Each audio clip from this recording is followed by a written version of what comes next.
Hey babes, my name's Hannah. And my name's Chasity. Welcome back to Bookish Babes. Today we are filming some second chance romance recommendations. This for the longest time was like my favorite trope in a book. So I made it my life's mission to like read all of them. It pretty much is still one of your favorite tropes. It's very true. It's very true. And so this, I only put 5 on my list, but like those are just the ones that I thought of off the top of my head. I could totally go through my read list on Goodreads and like come up with a million more. I was just saying, it's kind of surprising you only did 5 because I was trying to pare it down a little bit for the video. I didn't want to like, you know, have 20 books to share, but this is definitely something we could do a part 2 on, especially as I read more books. I had a really hard time coming up with this list. Well, I read this genre a lot. And you know what's funny is like several of these on your list are recommendations from me after I've read them. Yeah. So I was like searching through my list and I was like, oh god. Yeah. Oh. 1, 2 are definitely recommendations. These 2 I've also read. It's just your last 2 I haven't. I've definitely recommended this series. Yeah, you definitely have. Sure. Yeah. So the first one I have, and I know everybody is probably so sick of hearing me talk about this book, is A Love Letter to Whiskey by Candy Steiner. This is like second, third, fourth, fifth chance romance. It's the most toxic shit I've ever seen in my life. But if you're into that, like that toxic angst, this is definitely the book for you. It's good. Yeah, 2 people who meet as teenagers. He initially dates her friend. And then they reconnect years later, and then they disconnect again, and then they reconnect again. So it's like, it's all of that. It's so good. It's all your favorite things about this trope. The first one I put is a recommendation from Hannah, Swear on This Life by Renee Carlino, and it was Renee Carlino. A fantastic book. Yeah. It's a great second chance romance. Loved it.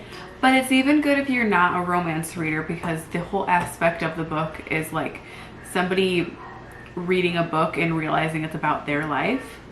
Yeah, how cool is that? Yeah, I know. So it's a really cool aspect, even if you're also, not. how not cool is that? I think I'd freak out. I would too. I'm gonna flip. Speaking of Renee Carlino, my next one is also by her. It's Before We Were Strangers. Great book. First of all, she writes fantastic books. If you've never read Renee Carlino, you need to. She's kind of an underrated author. I don't think I've read that one. Have you read After the Rain? No. That's the first one I ever read by her. I've never read that one. Everything I've read by her has been good though. Like, I definitely have my favorites, but everything I've read by her has been good. I think I have it. And the thing about Renee Carlino too is there's like, music is heavily referenced in her books, especially Before We Were Strangers, because it's 2 people that really love art and music. So it's a cool book. I love music. Yeah. Books. That's always such a cool concept. I know. I love when it's... Anyways, I'll move on. The next one that I put on the list is probably no surprise, People We Meet on Vacation by Emily Henry, which is definitely blown up all over the place, but I really, really love Emily Henry, and you all know that. And so, of course, she made this list for me, because this is a wonderful second chance romance. This is almost like if you liked People We Meet on Vacation, here's other recommendations for you, because I know it's probably the most popular one.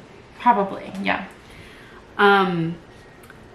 Next one I want to talk about is Paper Hearts by Claire Contreras. I love Claire Contreras. I do too.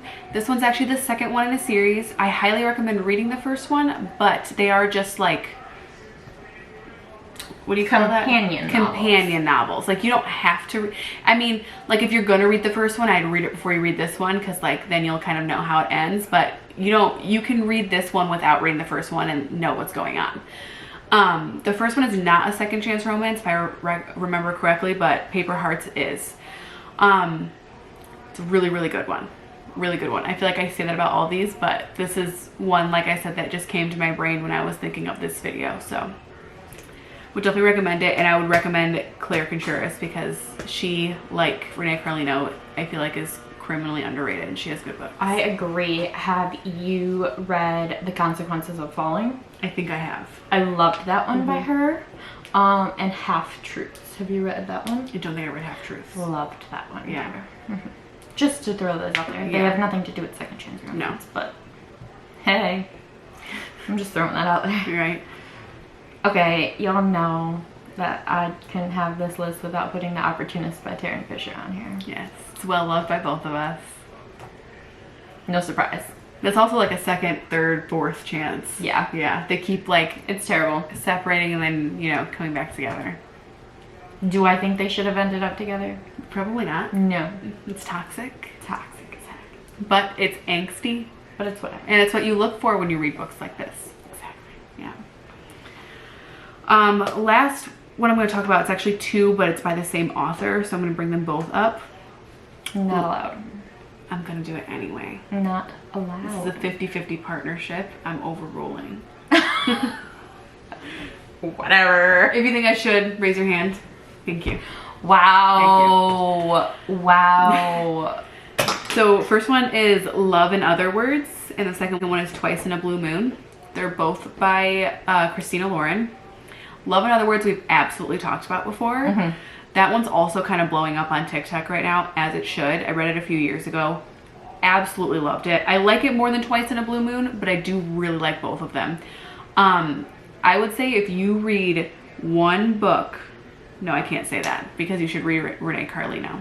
But if this is like the genre in the That's like, you're not speaking for me. Don't you say all. if you read one book this whole video, Don't you speak for me.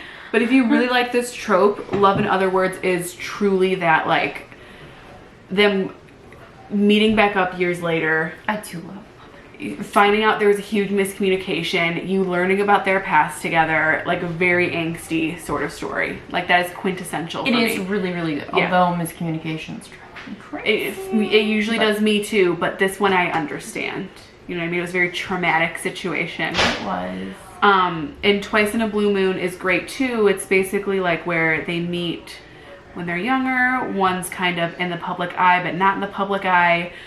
The other one sells a story to the tabloids, and then there's a lot of anger there, and they don't talk, and they meet up years later. So there's a lot of angst of them working through that as well. And they meet up because they work together years later, so they like have to be nice to each other, that sort of thing.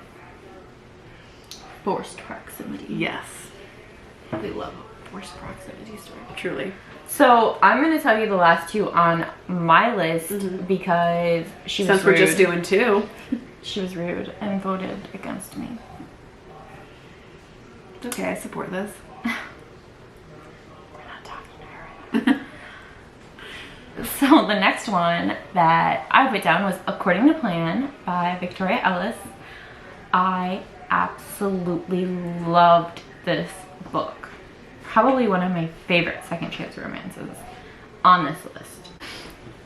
So According to Plan is a book about a girl who like fled her small town and comes back after like a really big tragedy happens, and she has to come back and take care of some stuff. Oh, I love when people come back to their little small towns they're from. Right? And then like she, you know, runs into some people. Of course. Some people. Of course. She runs into like the hunky small town boy. Exactly. Love That's it. exactly what happened. It's like a Hallmark and movie. he's a total like Southern gentleman, Yeah. and we just loved it. Yeah. It was all over. Yeah. You had hook, line, sinker, Yep. done. That was it. It was great. And then they were like, of course, more stuff happened. So it was like, they were gonna be more stuff happens, and they were gonna be torn apart again. Yeah. So it was like one of that second, third chance kind of ones. Yeah, it was good. It was really, really good. I'd highly recommend that one. And that was that the? I think it was the first in a series. It was either the first or the second. Contingency Plan was another one. It was in a series, but it was like companion novels, like the other one you were talking about. And then the last one I wanted to talk about is One More Chance by Kat Savage. This is in the A Fighting Chance series, which is one of my favorite series ever. But this one I chose specifically because obviously One More Chance, it's a second chance romance. Obviously. I've been telling someone to read this series for a very long time. Add it to the list of books that you told me I have to read that I haven't picked up yet. Add it to the list. I'm gonna keep adding it and keep talking about it. Listen, took me years to read Akatar, so for reference. Yeah, and look how much you like it now. It's true. It's true. I don't learn from my mistakes. Clearly. clearly. But I do recommend this one and the rest of the series because it's very, very good. Very, very good. I love Kat's work. I also love her other series, Men of Bird's Eye. I love that one too. She just had another one come out. Hanson was the last one that came out. I love that one. Tattoo Parlor. Who's not a sucker for a tattoo parlor? I'm telling you. Yeah. Hello. I'm telling you. I'm looking right at you. Visualizing you. Read them. Anyways, that's what we have for Second Chance Romances. Comment down below. Hit that like button and subscribe. And turn on that notification bell so you know when we post next. Bye.